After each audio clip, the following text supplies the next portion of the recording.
there, friends. Welcome back. Today, I am working on the unavoidable task of getting my dahlia tubers ready to be put to bed for the winter. And so while I'm doing this, I thought, since I hadn't really kind of buttoned up our season on here, I thought I would do kind of a end of season review. I think it's an important part of every year to kind of take stock, look back at the spring, summer, and fall seasons and see where you did well and where you kind of fell short. Let's get started. Even though this year was quite a struggle as far as weather, we did still have quite a few things that did well this season. Peppers were something that did very well. I was able to get water to them at the right time, and you know, I picked a lot of peppers this year. Another thing that did well are my flowers for the most part. I did miss a couple successions of sunflowers. Usually I will plant a tray of sunflowers every week all the way through summer up until a time that, you know, I will have sunflowers basically up until my first frost date and even a couple weeks after. But I missed a few this season. So even though the sunflowers specifically did very well this year, they weren't as plentiful as last year, let's say, because I did miss some of those kind of high summer plantings. Zinnias were okay. My celosia really suffered this year for some reason. I'm not really quite sure, but overall I still had a lot of fresh flowers throughout the season. I was able to supply our stand here at home, and also I did small arrangements for just a couple events, which was fun, and that was new this season. And also I was able to send quite a few flowers to market to help raise money for our church. It was a great year for our potato and onion crop.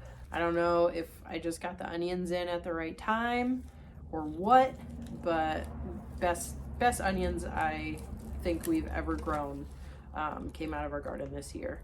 And our early potatoes here did very, very well. I had great size, you know, really, really nice yield on those. The ones I planted just a couple weeks later over at the big garden did not fare as well. They were just smaller and still really nice potatoes, but the size that I like to see just wasn't there, and that's okay. They were just a couple weeks later, and then, you know, they needed that moisture when it wasn't there. While we definitely had things that did well this year, which thank goodness, terrible tomato year for us. And I know we're not alone in any of this. I know it was kind of a hard year to make a go of it with tomatoes, especially. I still had a fair amount, but nothing compared to the yield that I've gotten in other years, specifically over in the big garden. The deer actually just kind of mowed my plants down. They would grow a little bit and then they mow them down. And because I plant mostly my determinant tomato plants over there, because they don't go as crazy and they don't necessarily need as much attention, that was just kind of like a death blow to them. I actually got only a handful of tomatoes out of the patch over there, and I had at least 50 plants over there. So that was a really big loss. Deer damage this year was significant. They even ate some of my pepper plants. It was just, you know, a losing battle. And early on, I felt like I was doing pretty well. They weren't really touching anything, but I lost at least, I think I lost 2 full plantings of sunflowers to deer. So that is always just super frustrating, but I have some ideas for next year. And I also got my hunting license this year, so, you know, I'm taking action. okay? My blueberry bushes, if you remember at the beginning of the season in spring, I planted about 40 blueberry bushes and they were doing really well. I got some fruit off of them, and then the beetles came in and devoured them, just completely devoured them. And then weeds came in and kind of took over. So I'm thinking at this point that all those bushes, that whole patch is a complete loss. But again, we will see what spring brings. I left them in place. They're ready for winter, and we'll see what we find in spring. Another thing I did not do well with this year, which I normally do a lot of, is canning. So I had a pretty significant canning fail. I did spend an entire day making sauce. I bought tomatoes because I didn't have enough to supply what I normally make. I normally like to do at least 2 quarts for every month of the year.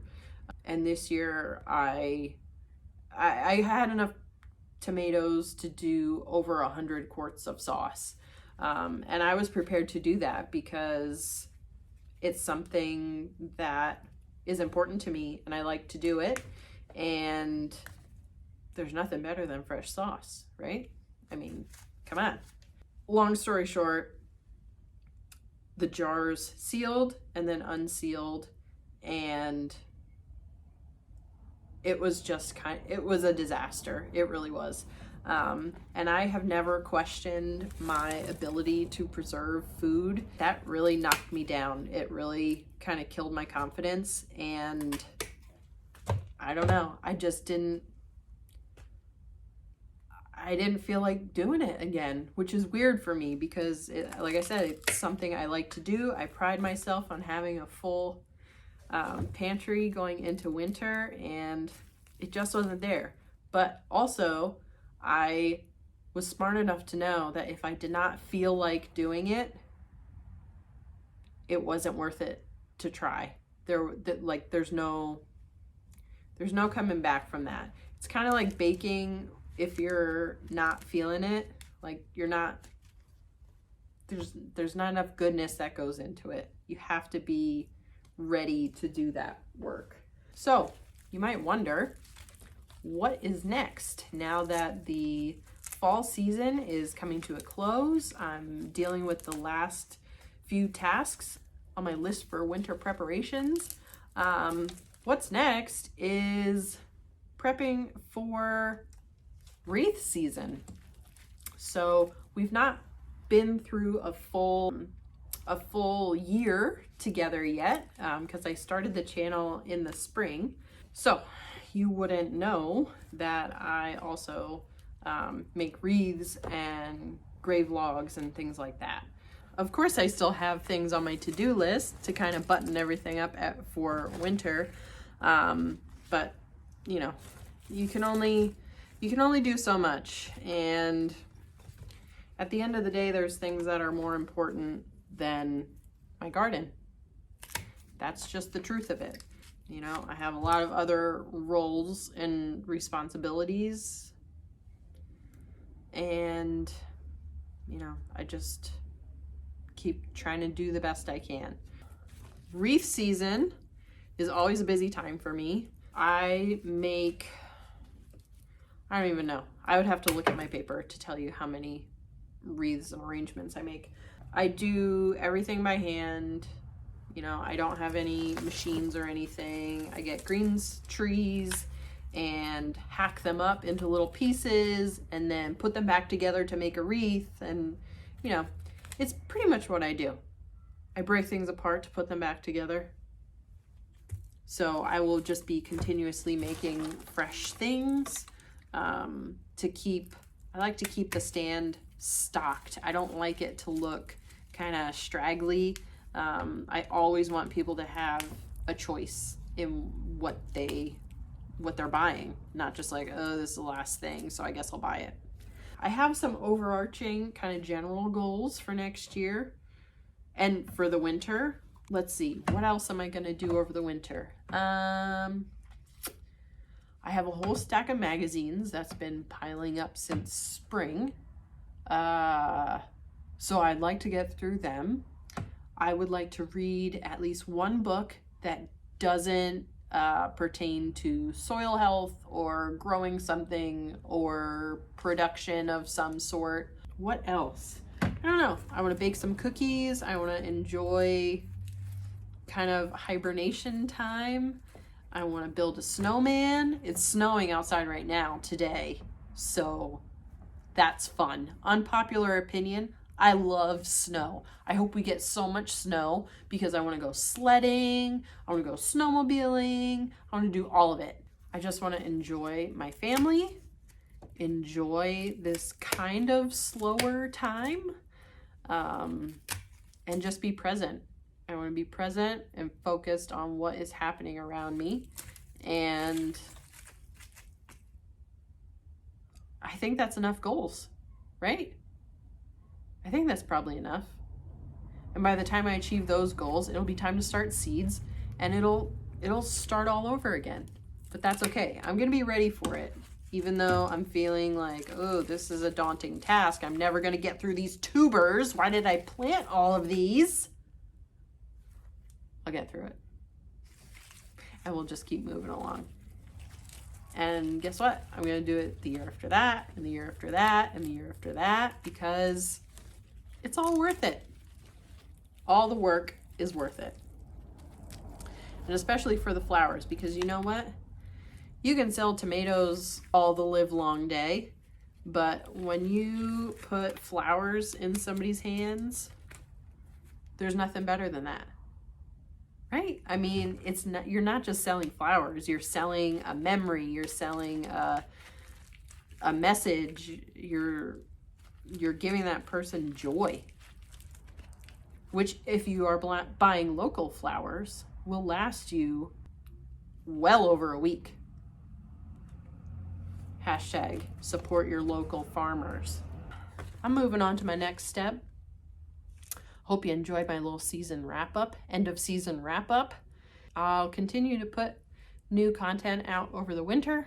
I don't know what it's going to be yet, but it's going to be fun. And I just want to thank everybody for tuning in and watching these videos and interacting with our page. And I hope you'll stick around.